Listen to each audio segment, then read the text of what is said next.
అసెంబ్లీకి హాజరుపై మరోసారి క్లారిటీ ఇచ్చారు మాజీ సీఎం జగన్. ప్రతిపక్ష హోదా ఇవ్వకపోతే అసెంబ్లీకి వెళ్లేదే లేదంటున్నారు ఆయన. మాట్లాడడానికి సమయం ఇస్తేనే కదా అసెంబ్లీకి వెళ్లేది అంటున్నారు. ఎమ్మెల్యేకి ఇచ్చినంత టైమే నాకు ఇస్తానంటే ఎలా?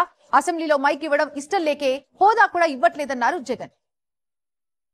మేము మా పిల్లలతో సంతోషంగా ఉంటున్నాం అంటే దానికి కారణం Neo Fresh Touch floor cleaner. Neo Fresh Touch floor cleaner క్రిముల బారి నుంచి మనల్ని రక్షిస్తుంది మరియు మంచి సువాసన కూడా ఇస్తుంది. అయితే మీరు కూడా మీ కుటుంబంతో సంతోషంగా గడపాలనుకుంటున్నారా? అయితే వాడండి neo Fresh Touch floor cleaner. Chandrababu Naidu గారు అనే వ్యక్తిని ఇంత ముందు కూడా ఎన్నోసార్లు చెప్పినా కదా. బేసిక్లీ ఏంటంటే ఇవన్నీ నేను మీకు క్లుప్తంగా మీ ద్వారా ప్రజలకు ఇవన్నీ నేను ఎక్స్ప్లెయిన్ చేయగలిగిన. నాకు మినిమం ఇంత టైం పట్టిందా? నేనేమి నేను ఎవరిని మధ్యలో చంద్రబాబు నాయుడును అనవసరంగా తిప్పింది లేదు, అనవసరంగా మాట్లాడింది లేదు, రాజకీయ స్టేట్మెంట్లు కూడా మధ్యలో ఎక్కువ చేసింది ఏమీ లేదు. కానీ మినిమం అయితే ఈ మేరకైతే టైం కావాలి కదా. ఈ మేరకు మినిమం టైం నాకు ఇవ్వగలిగితే, ఈ మేరకు ప్రజెంటేషన్ మనం చేయగలిగితే, ఈ మేరకు ప్రజలకు అర్థమయ్యేట్టుగా మనం చెప్పగలుగుతాం. ఇది ఎప్పుడు జరుగుతుంది?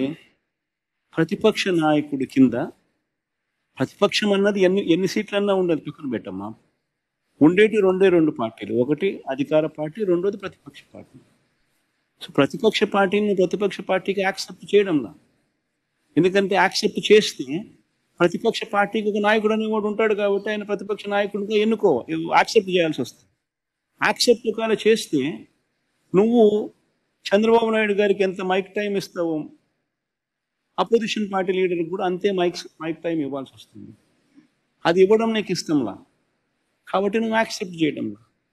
నువ్వు 175 మందిలో ఒక ఎమ్మెల్యేకి ఎంత సమయం ఇవ్వాలనో అంతే సమయం నీకు ఇస్తాను అని అంటే ఇవన్నీ ఎప్పుడు ప్రజలకు చెప్పగలుగుతాం? ఎలా చెప్పగలుగుతాం?